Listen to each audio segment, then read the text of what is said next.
Hello, thank you for joining me today. I'm Jan Clothier of Thinking Stamping, and I'm an independent Stampin' Up demonstrator based in New Zealand. And today I'm going to share with you how I made this little spring-themed card, which was my design team card for the latest challenge at As You See It, which is on the design team there.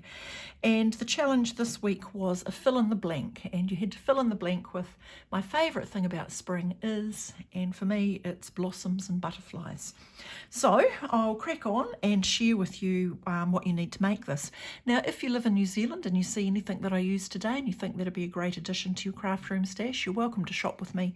There's a link to my online store in the video description below, and you can also get there through the contact details at the end card of this video. So we'll start off by what equipment you need, and I'm using items from the January to April 2023 mini catalogue. So I'm using the Dainty Delight dies, and the sentiment comes from the Something Fancy set. I've used the Congratulations there, and it bundles with this set of Something Fancy dies, and my favourite die from this set is that lovely little parallelogram. And it fits beautifully the congratulations and the happy birthday. So this is the die I've used the most, and I've used it here. Obviously you could equally make this a birthday card by simply switching out the sentiment. So that's the kind of the hardware that's required for this card. My base is thick white cardstock. It's the width of an A4 piece of paper, so 21 centimetres, and scored at 10.5. And normally I cut my cards to 14.8, but because I'm using the decal-edged dies and I wanted a symmetrical border, I've only cut this to 14 centimetres. So the width of an A4, scored at 10.5, and 14 centimetres that way. And I'll just pop that to the side because we don't need it right now. Obviously you need some more basic white so that you can cut the card front here, and I have used the largest of the deckled edged dies. I've cut two. I've cut one to use on the inside of the card, and the other one is for the front. So we'll just pop the one for the inside over there because we don't need it. This one, largest of the decal-edged dies, and as you can see I've already embossed it with the brick and mortar 3D embossing folder. And that is eventually going to attach to our card front there. Now you need a little piece of white so that you can do the congratulations, and as you can see I have already cut that using my little parallelogram die. And then all the rest of this, pretty much all the rest of this, I have done some ink smooshing with it. So you need some Fluid 100 watercolour paper and some inks. So this under butterfly here, you'll see there's two layers of butterfly. The under butterfly is just cut out of a piece of basic white. And I've used the Brilliant Wings dies, and I have used that smallest butterfly there. So that's the under butterfly, we'll pop him aside. But all the rest of this is cut out of Fluid 100 paper, which has been ink smooshed. So we'll just have a look at how I went about doing that. I'm going to put down this microfiber cloth just because there's a bit of water to be spritzed around and it just helps to pick it up. I've taken Fluid 100 watercolour paper. For the green, I'm going to use most of a whole piece because the dies are quite large. And then I've got a smaller piece to make with the pink. So if you've never ink smooshed before, it's really very easy. I'm taking my largest acrylic block because I want quite a large area. I'm using mint macaron, and the first thing I'm going to do is I'm just going to put lots of mint macaron onto the acrylic block. And then I'm going to add in a second green. Now, because I'm looking for a pretty subtle effect, I've gone for Pear Pizzazz. But if you wanted more contrast, then, oh, whoops, my little chicken's fallen on there. If you wanted more contrast, then use a darker green. Use something like Shaded Spruce, perhaps. As I said, I'm going for a subtle approach, so I've just used mint macaron and Pear Pizzazz. Then once you've inked it up, you just get the old spritzer, and you spritz it enough that the ink starts to run. And then when you've done that, you simply upend it onto your sheet and give it a bit of a swirl.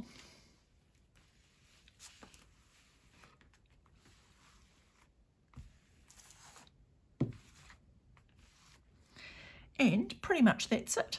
Now you can go back in, you can go, oh geez, I wish I had a bit more pear pizzazz in there. So if you're unhappy with it, that's all you do. You just go in and you add in a little bit more of something. It's a very, very forgiving technique to use. So just until it runs, you see, and I just go, oh, perhaps I'll have a bit more pear pizzazz down here. And then you just leave it to dry. So we'll pop that out of the way. And then same deal with the pink. I used 2 pinks. I wanted some variation, but I wanted it to be reasonably subtle. So Blushing Bride was my base colour. And then I added in just a touch of Flirty Flamingo.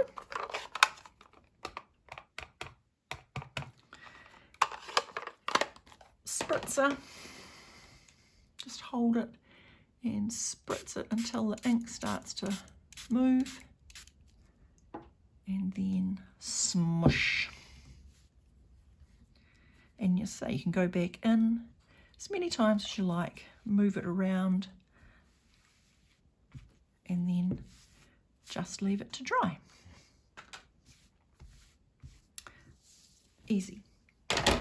Now, in the interests of time saving, of course, I have done some previously, and what you need to do is, here's the one I did earlier, take the Dainty Delight dies, and I used this big spray, and I cut 3 because I wanted to give myself plenty of stuff to play with. So from the pink, I cut 3 of those.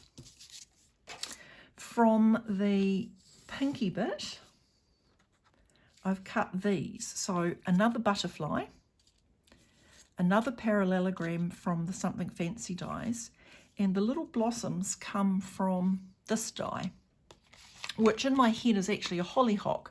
And in fact, in this card here, which I made using these dies, that's exactly what I did. I used them and created a sort of a hollyhock. But once they're separated out, they look very much like, you know, cherry blossoms or fruit blossoms. And so that's what we're going to use for our flowers. Now, when we've got all our bits, it's a pretty simple mission from this point onwards. I'm going to take my congratulations and my little parallelogram, and I'm going to get some glue, put a bit of glue on.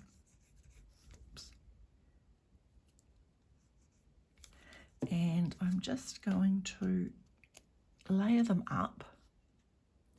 So there's just a little shadow of pink. And in my head, that's kind of like when you underline a heading. It's just giving you a little bit of emphasis, but in a subtle way. So we'll just pop that off to the side until we need it. Actually, no, we won't. I'm going to put it just here to remind myself where it's eventually going to end up. Because what I'm going to do now is I'm going to take my die cut foliage, and I'm just going to have a little play with where I'd like it to be. And you can see that the variation in colour is quite subtle, but it's there. And if you really didn't want to faff around with doing the watercolour, I'm sure there's absolutely nothing wrong with picking a colour like soft sea foam or mint macaron and just die cutting it. But I was keen to have more variation. I like the sort of subtlety of watercolouring. So we shall start with 1, and I'm just going to put just a tip of glue onto the leaves.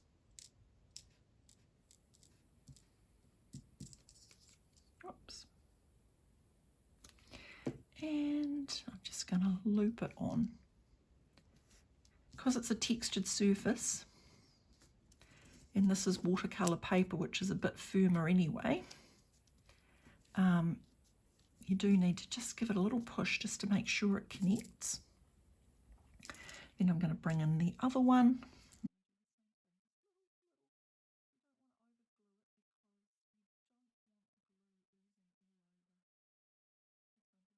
Okay, so I've got my leaves. And now I'm just going to get my paper snips and do a wee spot of pruning.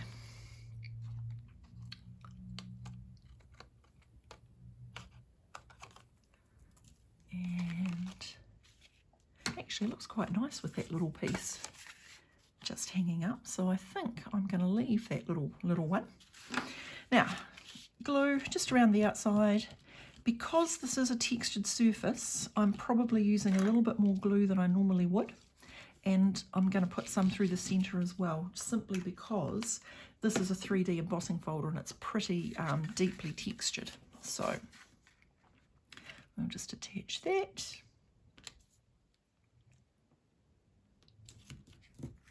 And glue's going to give me the wiggle room to just make sure it's nice and straight, nice and where I want it. Okay. And now we can start the fun bit, which is the decorating. We'll start off with the butterfly. I'm just going to put a little bit of glue down the thorax and just a little bit off to the sides. And then I'm going to add my ink smooshy butterfly to the top. And then I'm just going to fold up the wings a little bit. And there she is. And I'm going to use mini dimensionals today because this is just a nice little area. Don't want too much to show through these beautiful lacy wings. I think I can get away with 2. And then we'll just flick off the backing and pop her there. Okay, that's lovely. We'll just give that a better crease with the bone folder. Yep. Whoops. Almost had a little tragedy with that leaf. Okay, and so now we can play, okay, so where are we going to put these lovely little blossoms that started life as hollyhocks? Let's just pop them around on our plant and get a feel for where they're going to look nice. The nice thing about them is they do come in different sizes, just like the real thing. So I'm starting with bigger ones and moving down to little ones. Am I going to use one of these little teeny tinies? Yeah, I think so. And then to give them a bit of prominence, I'm also going to use a mini dimensional on the back of those as well. Okay. Bing.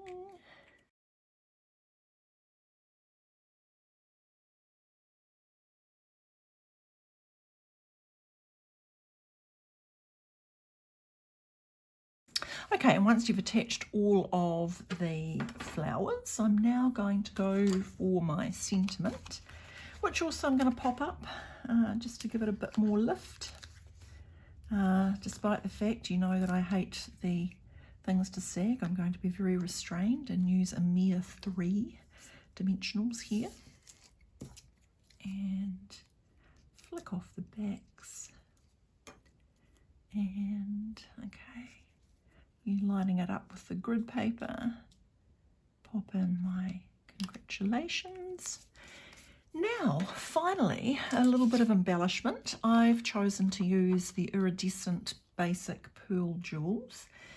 I'm going to use them in a couple of places. I'm going to make a little I've used the switch over my take your pick tool, and I'm going to use 3 of these little dinky ones to decorate the thorax of my butterfly. So after all, my butterfly is my focal point. I do want some prominence there. And then I am going to use some more of them to kind of, the flowers are leading down to my swirling down to my sentiment, so I'm now going to use some more just to help finish leading the eye down to the main event, which is my sentiment.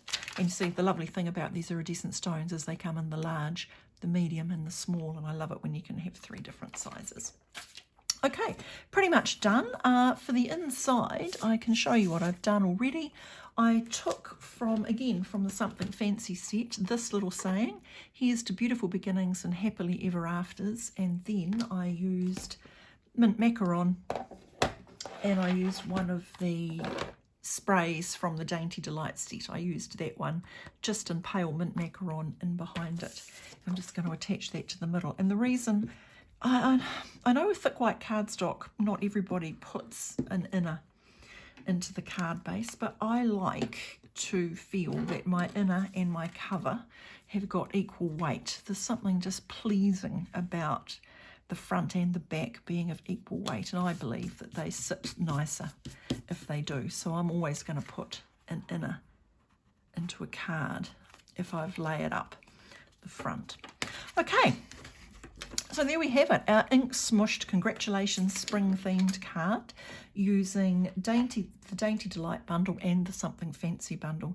Now don't forget, if you live in New Zealand and you've seen something that you would like to add to your craft room stash, you're welcome to shop with me. The link is in the video description below. As always, I'm more than happy to answer questions, and you can contact me through my blog page, Thinking Stamping, or my Jan Clothier Independent Stampin' Up Demonstrator Facebook page, and there's also links to my shop through those places as well. If you haven't subscribed already and you've liked what you've seen today, don't forget to subscribe so you don't miss anything new that I do, and happy stamping everyone.